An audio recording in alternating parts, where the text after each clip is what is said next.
My name's Lorene. Welcome to Books at the Bottom of the Stairs. Today I'm bringing you two books. The first one is Station 11 by Emily St. John Mandel, and it is an adult science fiction. And the second one is An Orc on the Wild Side by Tom Holt, and it is an adult fantasy. Now, they're quite interesting to read back to back because in some ways society has evolved in such a way that the authors are exploring things that are happening currently, and we're seeing them happen in these books in a way. The second part of these books is that we're seeing characters that we're already somewhat familiar with, especially with An Orc on the Wild Side. So we don't have to do a whole lot of world building, or it's not being done for us very much, because in both cases the worlds are either existing today, and because the one book, Station 11, takes place in Toronto, Ontario, and in fact not too far from where my mum used to live. And the other book is taking place in the realms that J.R. Tolkien wrote about. So both authors in that case don't have to do a ton of work to build a world, but what they both do have to deal with a little bit is the potential of world decay as society knows it at that moment. So Station 11 has been talked about quite a bit on social media, and I'm not bringing anything new to the table, I don't think. I'm just bringing it to your attention in case you haven't bumped into it, because I think it's a top drawer book. And what we have bumped into is the world of Toronto and the actor Arthur Leander, who has a heart attack on stage at, I think it's now called the Butterfly, but can't remember. Anyways, it's the theater downtown in Toronto, just down Front Street. And someone in the audience is a paramedic, so he jumps up on stage and tries to do resuscitation, and it's not successful. And there is a young girl on stage who is playing one of the anyway, she's a child actor on stage. They're doing King Lear, and she witnesses the whole thing. She sees the heart attack, she sees the paramedic, and the paramedic spends some time with her afterwards while the ambulance is coming and the childminder is coming. So we've got these three characters that we follow for the duration of the book, and there are some other characters that intersperse in there that these people connect with. So the story takes place kind of a range of 20 years. We go back in Arthur's past before his heart attack, and because we see Arthur while he's still alive. So we're sort of traveling time-wise back to Arthur's youth, and then we're also traveling back in time just before the heart attack takes place, and then we're also moving forward 20 years, because what is the real kick in this book is simultaneous to this disaster happening on stage, there is a virus that is coming from Russia. And much like our current virus, it spreads like wildfire. But unlike our current virus, it's pretty lethal. So we lose about 90% of the world's population. And it doesn't take long to die.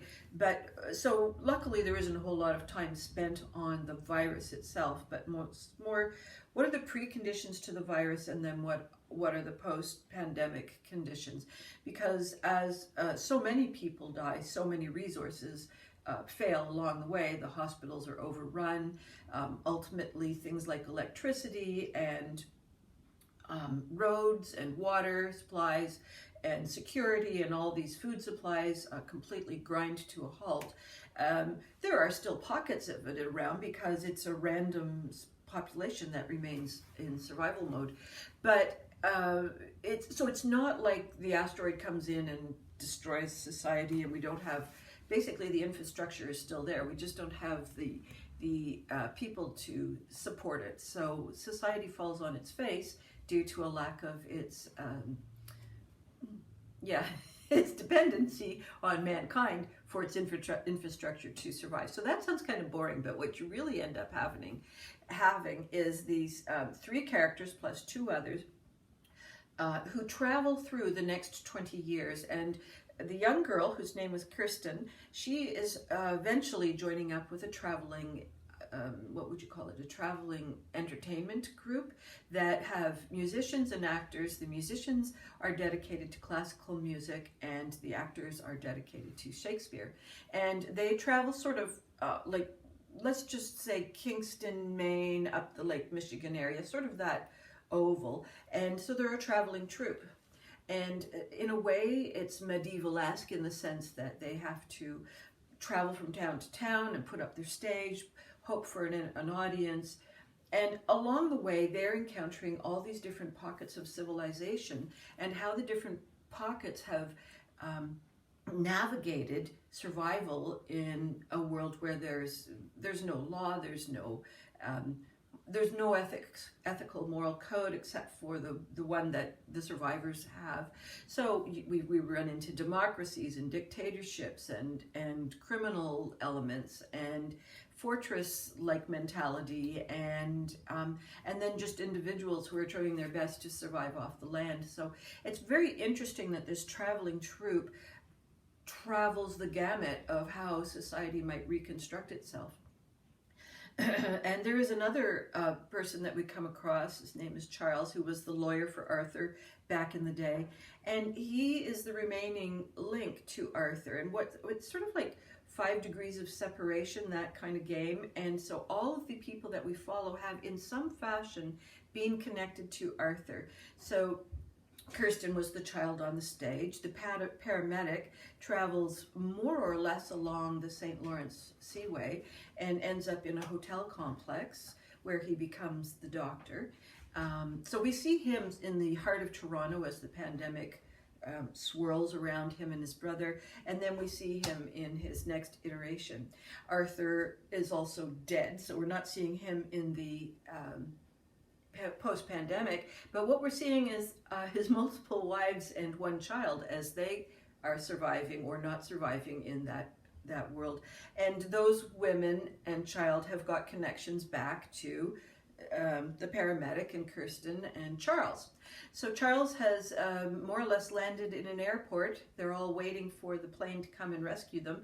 And there's a plane that arrives that's full of the pandemic, and it's has its own horror story, and the airport becomes another community. And so all these little communities and the roads and the links all come back together in different kinds of forms. And so we're also seeing the ways that different people survive and rationalize a post-pandemic situation. And things like marriages kind of just, like for some people it's just not a thing, for other people it's a really big thing. So we see all the kind of social strata things happening as well, social milestones.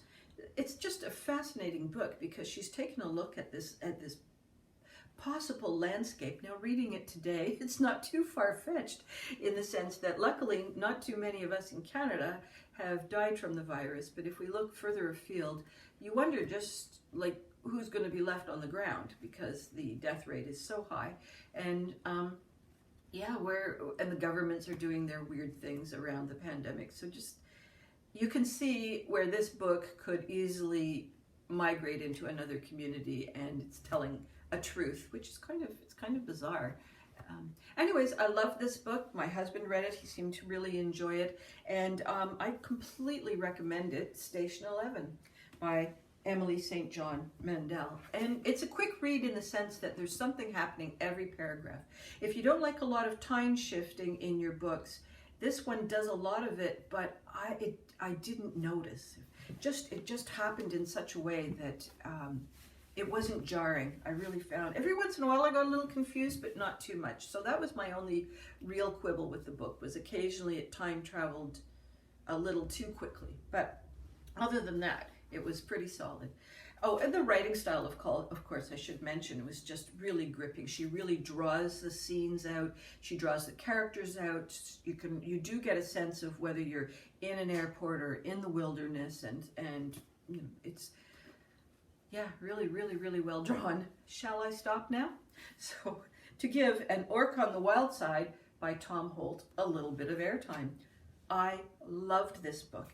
It takes place in the realms, as I said, already drawn by J.R. Tolkien. So the author doesn't have to spend any real time developing that. And we meet King Mordok. He is the king of the goblins, and he's got it in his head that the new evil, which is kind of an upside down way of looking at evil, is the way to go.